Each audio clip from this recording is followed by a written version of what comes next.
जितने पदों के लिए हमें सप्लीमेंट्री रिजल्ट के लिए आए उसमें जितने कैंडिडेट्स उपलब्ध हो सके उसका भी हम लोगों ने परीक्षाफल घोषित कर दिया। और जिन लोगों की जो कोई शिकायत थी उस शिकायतों को सुनने के लिए हम लोगों ने कंप्लेंट पोर्टल भी चालू कर दिया और जितने भी शिकायतें आई थी उनका हम लोगों ने निष्पादन भी कर दिया। उस दरमियान कई तरह के अफवाह इन लोगों ने फैलाया और कई तरह के बेबुनियाद शिकायत भी लोगों ने किया। इन सभी मामलों पर काफ़ी गंभीरतापूर्वक आयोग ने लिया है और उन वैसे अभ्यर्थियों जिनके द्वारा आयोग के छवि को धूमिल करने का प्रयास किया गया उन सबों के ऊपर अब कार्रवाई का भी स्टेज आ गया है। और उसमें जिन लोगों ने TRE 1 में बेबुनियाद या गलत तरह से अपनी शिकायत दर्ज कराया है उनको भी जैसी उनकी स्थिति थी उनको भी शो कॉज किया गया है और अब उनके ऊपर भी कार्रवाई का स्टेज आ गया है।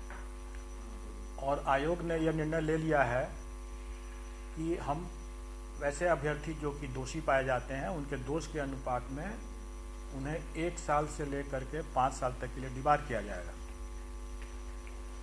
और दूसरी बात कि जो एग्ज़ाम देने से सब आयोग की सभी एग्ज़ाम में, आप प्रश्न बाद में पूछ लें, आयोग की सभी एग्ज़ाम्स में वो डिबार होंगे 1 से लेकर 5 वर्ष। उनके आचरण उनके कृत्य के अनुपात में उनके दोष के अनुपात में यह निर्णय लिया गया है।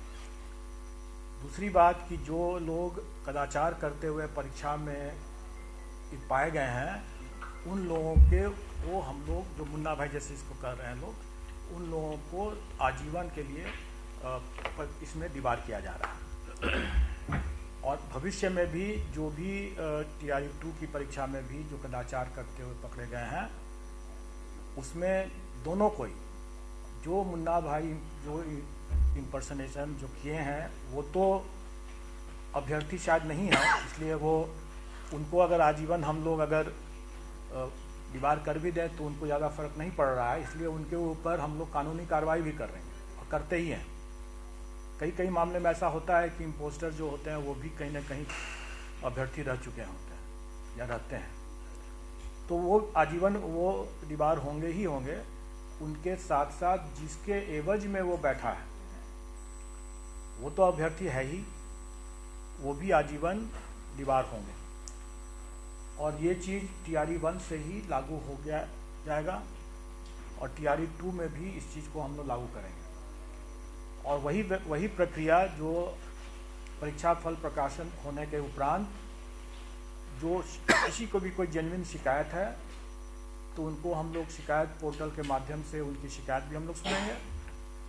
और जैसा मुझे जानकारी है कि TRE 1 में जो शिकायत पोर्टल जो हुई उसमें जो शिकायतें आई उसमें से सभी के शिकायत तो गलत ही पाए गए, लेकिन उसमें से करीब 42 के आसपास लोग जो हैं वो स्वतः वो सप्लीमेंट्री रिजल्ट में आ गए। तो वैसी स्थिति में उन पर कोई कार्रवाई नहीं की जा रही है।